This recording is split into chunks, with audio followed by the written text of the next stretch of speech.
Valendo. A gente está aqui no da turma Itaime, daqui da MFQ, fazer hoje um seminário de física e para a gente vai resolver dois exercícios de termodinâmica. O primeiro ele vem do IME de 2017, é a segunda fase, um exercício aberto. Eu vou ler ele aqui.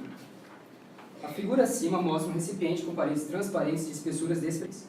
Esse recipiente contém o gás ideal hipotético e é fechado por um âmbulo opaco. Inicialmente, o corpo encontra-se apoiado sobre o âmbulo em sua extremidade, mantendo todo o sistema em equilíbrio. Uma microcâmera posicionada no ponto B, no interior do recipiente, direcionada para o ponto A, consegue filmar o ponto B no corpo.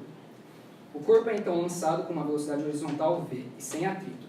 Após o lançamento do corpo, o gás se expande até o âmbulo, até que o âmbulo atinja o equilíbrio novamente em um intervalo de tempo desprezível. A temperatura permanece constante durante todo o fenômeno. Determine em quanto tempo após o lançamento o corpo voltará a ser filmado pela microcâmera. Bom, tá bom então. Resumindo o problema aqui que a gente tem. Temos aqui um recipiente com um gás monatônico ideal e com uma microcâmera posicionada aqui no ponto O. Sobre o recipiente, mantendo ele fechado, a gente tem um ângulo e sobre o ângulo nós temos um peso. Tanto o ângulo quanto o peso têm a mesma massa, que aqui a gente vai chamar de M. Acontece que em dado momento, esse corpo atinge uma certa velocidade e sai do ângulo. Com isso, o gás tende a se expandir até que atinja o equilíbrio novamente. Isso acontece quase que de forma instantaneamente, por isso a gente vai considerar que não há variação de tempo nesse intervalo. Então, para começar o problema, a gente precisa identificar qual é o índice de refração no meio dentro do recipiente. Para isso, o enunciado nos dá que a microcâmera no ponto O consegue filmar o ponto B do corpo. Então nós vamos traçar um raio de luz incidente à reta normal e que depois vai para o ponto O na microcâmera. Sendo assim, pela lei de Snell, nós temos que o seno de 1 vezes o N do 1, que N1 no caso é o vácuo, e seno 2 vezes N2. Bom, o ângulo de incidência com a reta normal é de 90 graus, portanto o seno dele é igual a 1. O N1 é igual ao N do vácuo, que o exercício nos dá, que também é igual a 1. Bom, aqui você pode observar que pelas dimensões que ele nos dá do recipiente, nós temos dois catetos de um triângulo retângulo igual a 30 e 40 centímetros.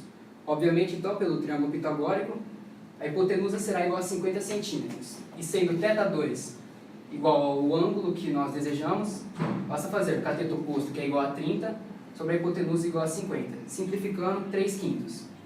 Bom, realizando as operações, nós vamos encontrar que o índice de refração do N2 é igual a 5/3. Após isso, nós vamos passar aqui para a equação geral dos gases, na qual o enunciado nos diz que é uma reação isotérmica, ou seja, não vai variar a temperatura. Sendo assim, nós podemos cancelá-la. Bom, aí nós temos que fazer uma análise também dinâmica aqui do problema. Nós temos que o gás vai estar exercendo uma certa força F para cima, enquanto o peso do êmbolo exerce uma força P para baixo. Sendo assim, como o enunciado nos diz que o sistema entra em equilíbrio, elas tendem a se igualar. Bom, dessa forma, a pressão inicial pode ser dada pela fórmula do peso, que vai ser 2m pela massa do êmbolo e do corpo, vezes a gravidade, e como a fórmula da pressão é igual a força dividido pela área, nós temos que considerar aqui também a área do recipiente, a área de contato do gás com o êmbolo no caso, nós vamos chamar de A.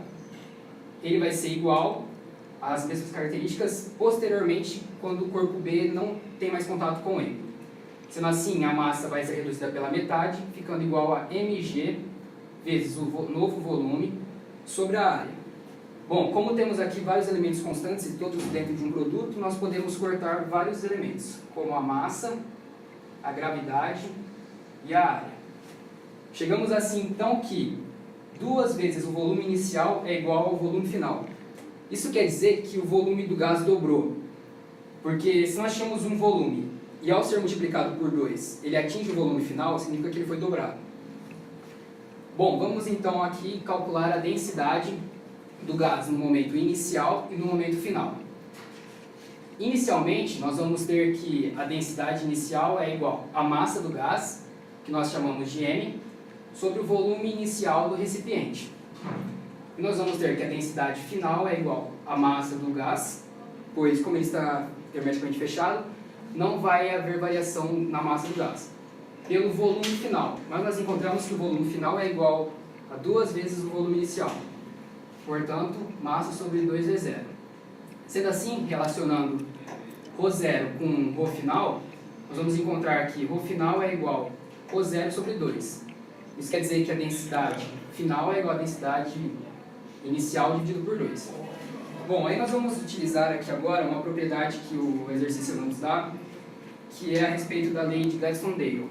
Ela vai dizer que, considere que o gás obedeça à lei de Gladstone-Dale, que diz que a relação entre seu índice de refração N e sua densidade R é constante, e dada pela expressão N-1 sobre ρ igual a constante, que é exatamente essa. O índice de refração do meio menos 1 dividido pela densidade do gás vai se manter constante.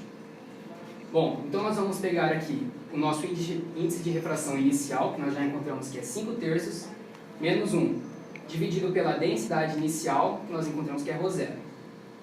Isso vai ser igual ao índice de refração final, que é o que nós desejamos encontrar, que eu dei o nome de N', menos 1, dividido por ρ final. Mas nós encontramos já que ρ final é igual ao inicial dividido por 2. Então aqui nós podemos substituir. Nesse ponto nós vamos cortar as densidades, realizar as operações e encontraremos então que 2/3 é igual a 2 que multiplica N' menos 1. Realizando todas as operações, nós vamos então encontrar que o índice de refração final dentro do recipiente é igual a 4/3. Certo? Se nós encontramos que o índice de refração final é igual a 4/3, e ele deseja saber o tempo que vai levar até que o corpo B possa ser visto novamente, o que nós vamos ter aqui que acontece com o corpo B? Vamos ter que, ao ele ser atingido, ele vai descrever uma trajetória parabólica até que atinja um certo ponto, onde poderá ser visto novamente pela câmera.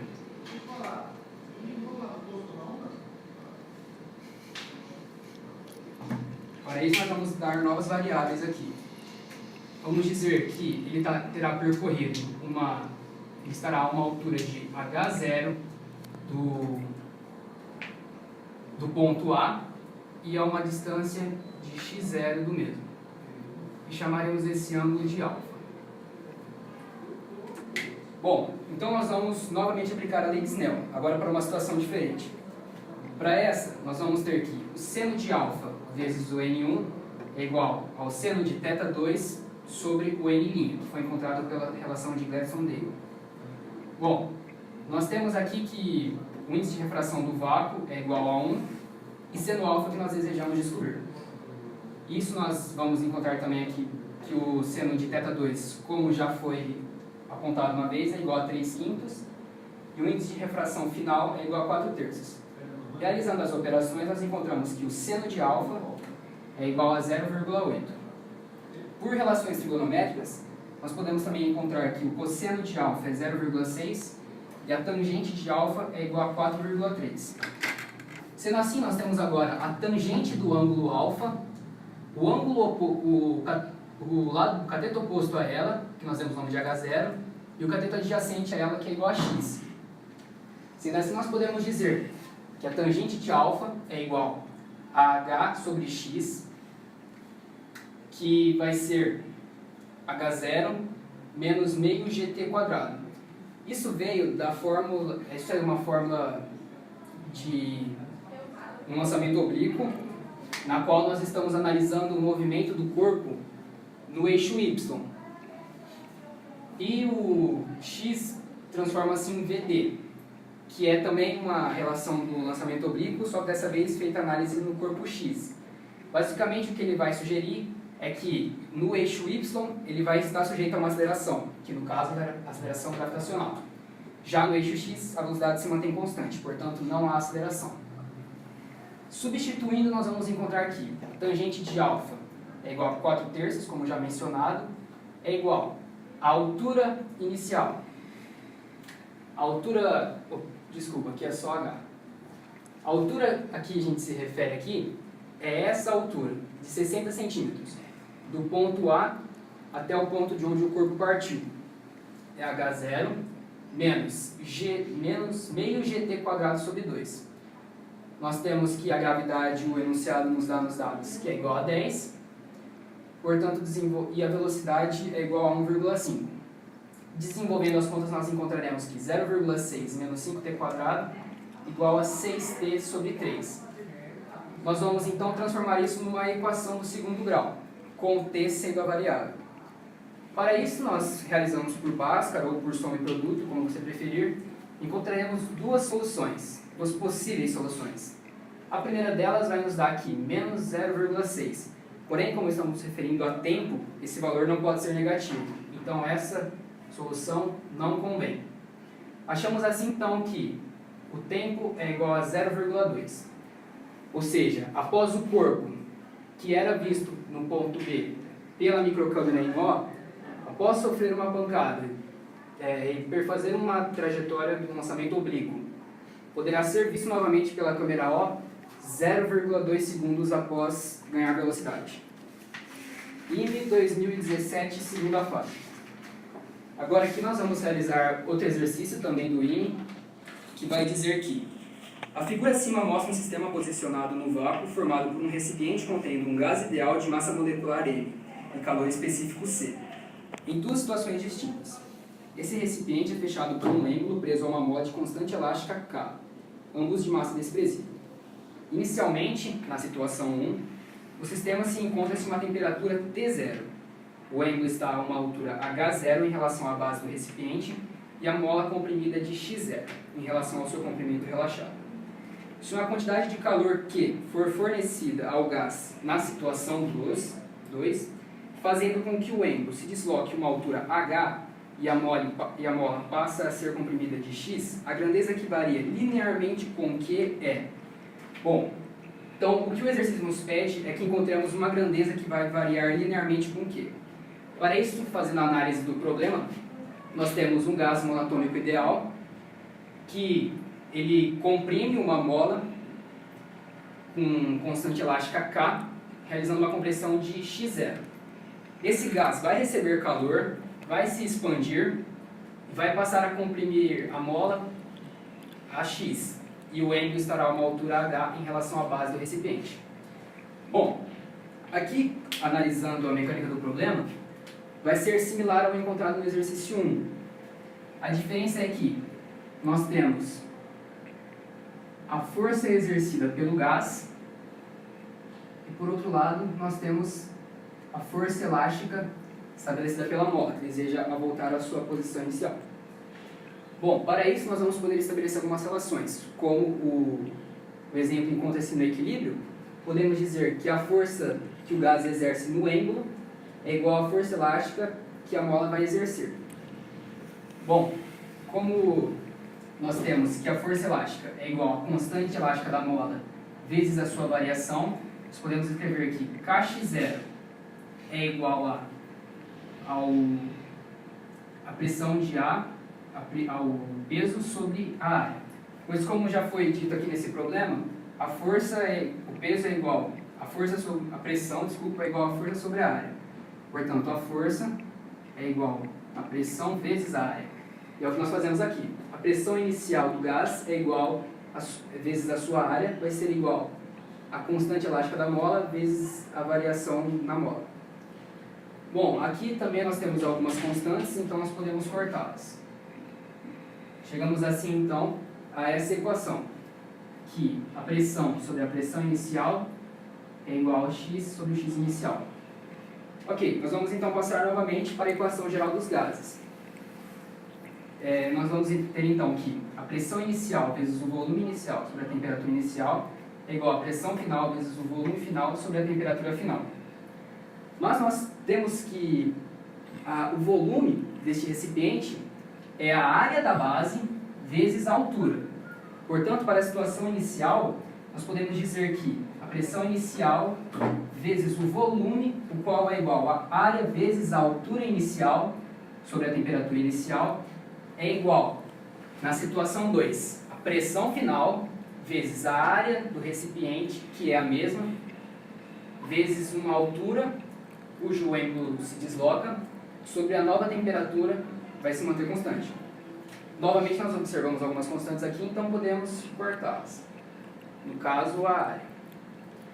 Sendo assim, nós podemos relacionar da seguinte maneira. Nós multiplicamos em cruz, e vamos encontrar que T é igual pressão vezes a altura sobre pressão inicial vezes a altura inicial, isso tudo sobre T0. Mas, se nós substituirmos as relações encontradas anteriormente nessa nova fórmula, nós vamos encontrar a seguinte relação para a temperatura final. Encontrar que a temperatura final é igual a x vezes H vezes T0 sobre x0 vezes H0. Certo? O enunciado também nos conta que o gás é submetido a um aquecimento Q. Ele nos dá aqui a massa é igual a M e o calor específico do gás é igual a C. Portanto, vamos colocar isso na fórmula para calcular o calor sensível, que é igual a MC delta θ. O calor que nós recebemos é Q, a massa é M e o calor específico é C. A variação da temperatura vai ser dada pela temperatura final T menos a temperatura inicial T0. Desenvolvendo isso, como nós encontramos o valor de T, nós vamos encontrar que MC vezes esse valor de T será substituído pela equação encontrada e vai nos dar aqui que x vezes H vezes T0 é igual a x0 vezes H0 menos T0. Certo? Aqui o que nós faremos então é colocar em evidência o valor de T0 sobre x0 H0. Por quê? Ao colocar em evidência, quando multiplicarmos, retornaremos ao primeiro elemento, e quando multiplicarmos pelo segundo, o x0 e o h0 vão se anular, sobrando assim só T0. Portanto, nós encontramos que o calor sensível recebido é igual a massa vezes o calor específico T0 sobre x0 h0. Isso é igual, isso vezes o xh menos x0h0. O enunciado nos pergunta qual é a grandeza que varia linearmente com o calor. E aqui nós podemos observar que a grandeza que varia linearmente é x vezes h, o qual é a alternativa E do nosso problema. Sendo assim, resolvido também. Obrigado e caveira.